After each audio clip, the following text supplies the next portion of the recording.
YouTube channel, long time no see. So today we are talking about scoliosis. Living with scoliosis is one of the hardest lung suffering that could ever happen to anyone. So this is a condition where the spine curves abnormally from side to side, often forming a shape similar to a C or an S shape rather than being relatively straight when viewed from behind. Research have shown that causes are most times unknown. However, degenerative scoliosis develops later in life because of changes in the spine or probably because of lifestyle. In my own case, I would say a lot of things could be the reason for mine, but most importantly, poor living as a teenager, as well as lifting heavy loads incorrectly back then in the boarding house. Before finally deciding to undergo this delicate surgery, I had done lots of research, had meetings with varieties of chiropractors, spine doctors, wore braces at some point, but all to no avail. There were lots of disadvantages like uneven shoulders, hips, waist, reduced flexibility and mobility, difficulty in standing or sitting for a long period of time, and again, the coughs kept on getting worse. One of my reasons for sharing this part of my struggle is just so that I can help people going through similar challenges, because I had to go online, checked, and I barely saw videos that could relate to what I was going through. So I decided to share my journey just in case you find this video and it's helpful. No day passed by without me feeling pissed. Each time I looked in the mirror, I couldn't recognize my body. I started feeling insecure, and on this day I woke up so bitter and sad. Despite finding out that any tiny mistake during the surgery could cause paralysis, yet I didn't get discouraged. At this point, I was already given a surgery date, and this was when I went to have a lot of MRI and consultation with my doctor. And this is because I could already see a better future with my new metal spine. Here is my surgeon trying to measure the curve and how far gone it's been. At this point, surgery was done. It took over 6 hours to infuse 2 metals and 26 screws in my spine just to help keep it straight. I must say this is the most painful surgery I've ever had. Waking up, I could feel the pain, but I managed to smile because the future is bright. The hospital meals were heartbreaking, but of course I had no choice. The next day I was a mess. The pains were very sharp, mostly as if someone was uprooting or detaching my spine bit by bit.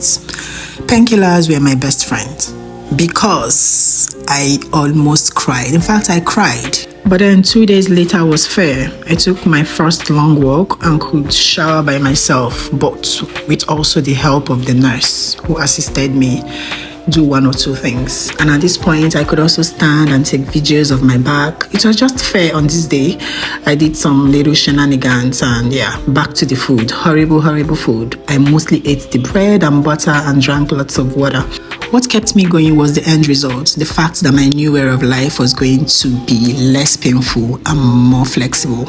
Day 4 was a hassle.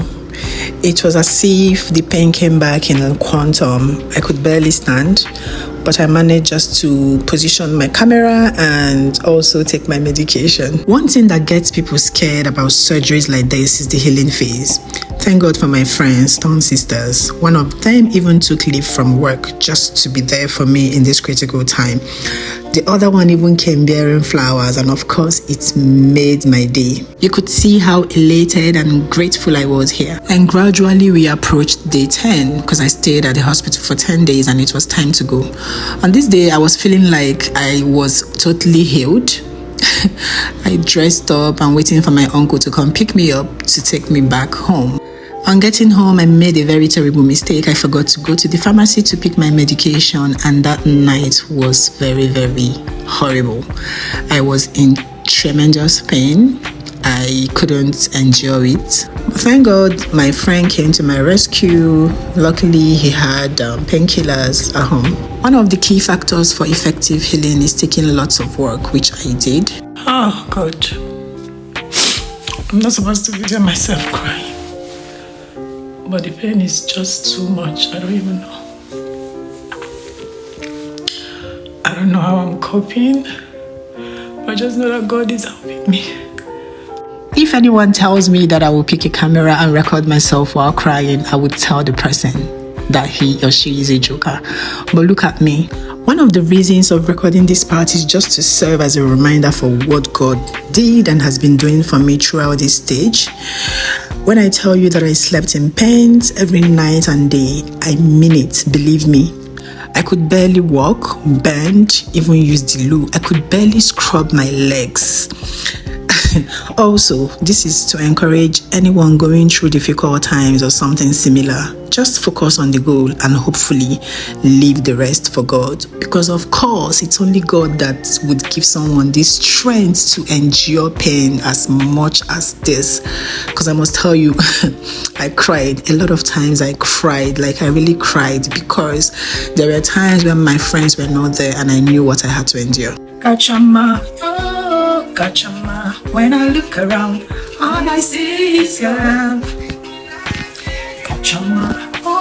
So before the surgery, I had to prepare myself because I knew that I couldn't bend after this surgery because of course there are metals and screws. So I had to get this item just to help me pick up stuff. Having my elder sister around was a gift I never took for granted. We took lots of work. She made lots of amazing meals, even if my appetite wasn't friendly at all during this time. Looking at myself on this mirror, I just kept on remembering how I used to look like whenever I wore these clothes. But now, see what the Lord has done. What you waited for has come to pass.